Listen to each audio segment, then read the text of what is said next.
부산 4호선, 의정부 경전철, 신림선. 이 세 노선의 공통점이 뭘까요? 네, 바로 고무바퀴로 달리는 고무차륜 경전철이라는 점입니다. 제가 저번 시간에 대한민국 최초의 경전철이자 대한민국 최초의 고무차륜 경전철인 부산 4호선에 대해서 알려드렸고요. 이번 시간에는 대한민국에서 두 번째로 생긴 경전철이자 대한민국 두 번째 고무차륜 경전철, 의정부 경전철에 대해서 알아보겠습니다. 오늘도 5가지 주제로 나눠서 알아봅니다. 수도권 최초의 경전철, 파산. 파산이란 단어가 나와서 좀 놀라실 분들 좀 계실 것 같은데요. 그건 잠시 뒤에 알려드리겠습니다. 독자규경 노선, 다사다난, 임시승강장 이렇게 5가지 주제 알아봅니다. 첫 번째 주제로 가보겠습니다. 수도권 최초의 경전철. 제가 앞에서 말씀을 드렸듯이 의정부 경전철은 대한민국 두 번째 경전철입니다. 부산 4호선 이후에 개통한 경전철 노선이 의정부 경전철인데요. 의정부가 수도권에 존재하다 보니 자연스럽게 수도권 최초의 경전철이 되어 버렸습니다. 동시에 수도권 최초의 고무차륜 경전철이기도 하죠. 이 계획이 처음 시작이 된 거는 1995년부터였습니다. 의정부에서는 시민들의 교통 불편을 해소하기 위해서 자체적으로 이제 도시철도 건설을 추진하게 되고요. 경전철도 건설하기로 확정합니다. 근데 이 계획은 2000년 이후로 연기가 됩니다. 그 이유는 바로 1997년에 있었던 외환위기 때문이었죠. 그렇게 민자유치 공고는 이제 2001년이 되어서야 공고가 됩니다. 이 공고로 이제 포스코건설 컨소시엄과 LG건설 컨소시엄이 참여를 하고 2002년 4월에 이 두 회사가 사업 계획서를 제출을 했는데 그해 8월 우선 협상 대상자로 포스코건설이 이제 선정이 됩니다. 근데 LG가 이후에 이제 포스코건설을 허위사업서건으로 이제 소송을 걸고 이제 그것 때문에 공사가 지연이 됩니다.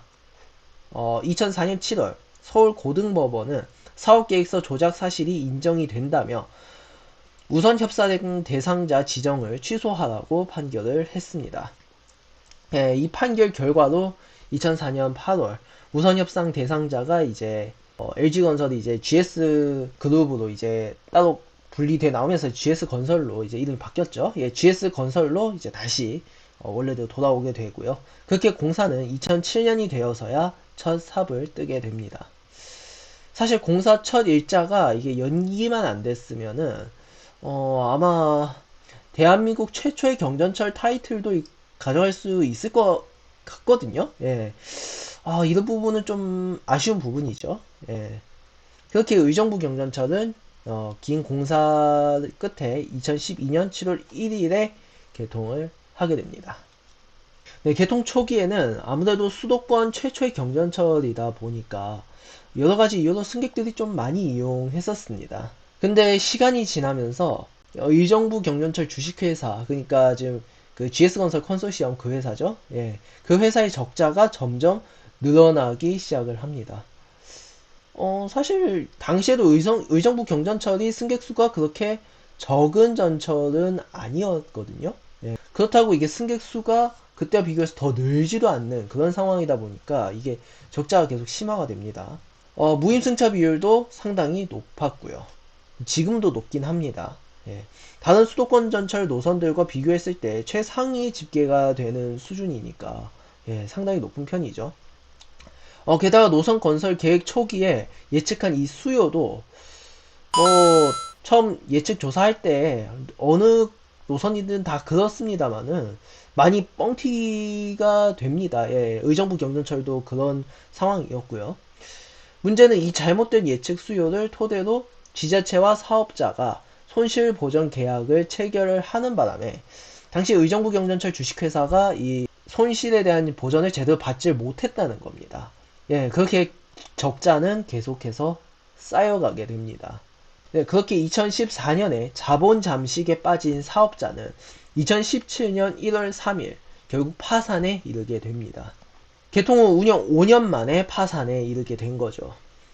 그렇다고 철도 운영을 중단할 수도 없는 노릇이고 기존 사업자와 맺은 계약을 토대로 의정부시가 직접 운영을 하게 됩니다. 의정부시에서 이제 다시 부랴부랴 수요 예측을 다시 시행을 했는데요. 2015년 10만 명 돌파, 2033년부터 일평균 15만 명 돌파라는 이 기존 예측이 이제 완전히 뒤집어져 버리고 2025년 5만 명, 2033년 5만 3천 명이라는 수치로 다시 예측이 됩니다. 이 예측 결과를 토대로 이제 다시 사업자를 모집을 하고요. 새롭게 계약을 체결을 하게 됩니다.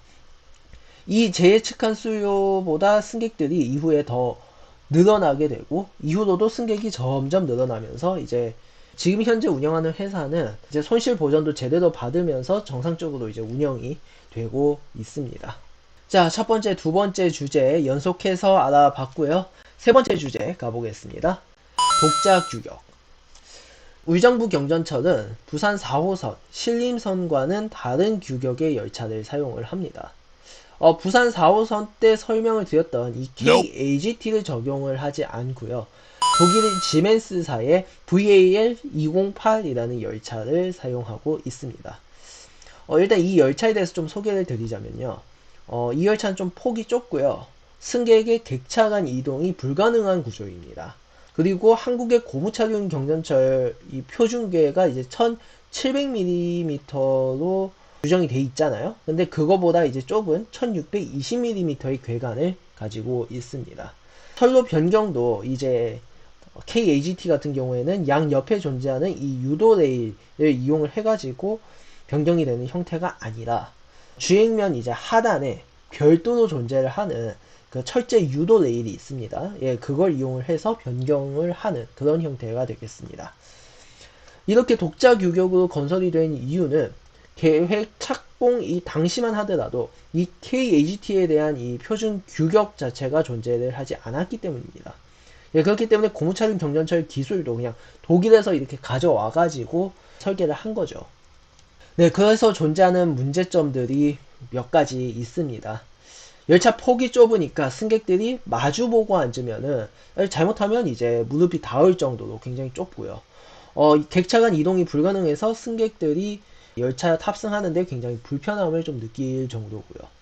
또 이제 이 독일 VAL 208이라는 이 열차가 원래는 이제 프랑스에 수출을 해가지고 프랑스에서 이제 운영할 수 있도록 프랑스 기후에 맞춰서 이제 만들어졌거든요. 해양성 기후에 맞춰서 이렇게 만들어진 열차가 보니까 이 의정부의 이 냉대 동계 건조 기후에 맞지가 않습니다.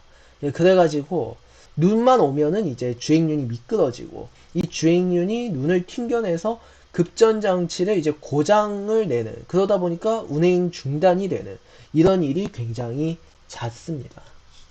이런 문제점들에 더해서 신호 설계 자체도 또 이게 문제가 있는 건지는 모르겠는데 이 신호 문제로도 열차 운행이 중단되는 일이 상당히 많았습니다. 이 의정부 경전철이 굉장히 좀 많이 이렇게 멈추는 좀 다사다난한 노선입니다. 당장 2012년과 2013년만 하더라도 1년에 7번, 5번 뭐 이런 식으로 열차가 멈추는 등 상당히 문제가 많은 노선이었습니다. 결국 이런 문제들을 이제 해결을 하기 위해서 전 구간에 이제 히팅 케이블을 이제 깔고 보온 덮개를 씌우고 그리고 운행 장애가 일어나면은 역 사이 중간에 멈춰진 차량을 이제 수동으로 역사로 진입을 시켜서 승객을 이제 내리게 하는 이런 식의 이제 방식들을 사용을 하면서 이런 하자 보수 운영 시스템에 많은 노력을 기울입니다. 그렇게 2016년부터는 이제 열차가 멈추는 일은 많이 줄어듭니다. 다른 노선들과 비교하면은 상당히 좀 많이 멈추는 편이에요. 그리고 작년 2024년에는요, 다시 7번이나 운행이 중단이 되는 일이 발생을 합니다. 예. 이 의정부 경전철을 운행하는 승객들의 불만이 결국 터지는 일이 발생을 합니다. 보세요. 버스 타고 가는 거야? 이 이거 못 타고 다닌대요. 그리고 또 올해도 열차가 운행이 중단이 됐었죠. 이게 지금 도입 단계부터 문제가 있는 노선이다 보니까 고칠 수도 없어요. 그래서 이게 앞으로 이게 운행 중단되는 일이 아예 없어지지는 않을 것 같습니다. 아무래도 다른 노선들보다는 좀 자주 이런 사건 사고가 더 많이 발생을 할 것으로 보입니다. 자, 이제 마지막 주제입니다. 임시 승강장. 이번 주제는 제가 저번에 현장 답사 영상에서 대부분 이제 설명을 드렸기 때문에 짧게 설명하고 넘어가겠습니다. 의정부 경전철의 종점은 탑성역입니다. 네, 근데 이거는 정식 역만 반영을 했을 때 얘기고요. 사실 탑성역에서 그대로 열차를 타고 가면은 이제 실질적인 종점역이 하나 나옵니다. 예, 거기가 바로 차량 기지 내에 있는 임시 승강장입니다. 임시 승강장 어디서 좀 들어봤죠? 부산 4호선에도 있잖아요. 네, 근데 이 부산 4호선에 있는 이 임시 승강장 같은 경우에는 경전철 홍보관을 위해서 만들어진 역이기 때문에 역 밖으로 이제 나갈 수가 없었던 그런 역이었는데, 의정부 경전철의 임시 승강장은 이제 주변 고산 신도시 주민들을 위해서 만들어진 역이다 보니까 자유롭게 타고 내릴 수가 있다는 그런 차이점이 있습니다. 다만 배차 간격이 길다는 게 좀 흠이죠. 예. 그러다 보니까 오래 기다려야 됩니다. 자세한 내용은 이제 위에 뜨는 이제 영상 눌러서 시청하시면 되겠습니다. 네, 의정부 경전철과 관련된 5가지 주제 모두 알아봤습니다. 예, 다음 시간에도 더 알찬 철도 소식으로 찾아뵙도록 하겠습니다. 네, 지금까지 알아두면 쓸데없는 의정부 경전철 TMI였습니다.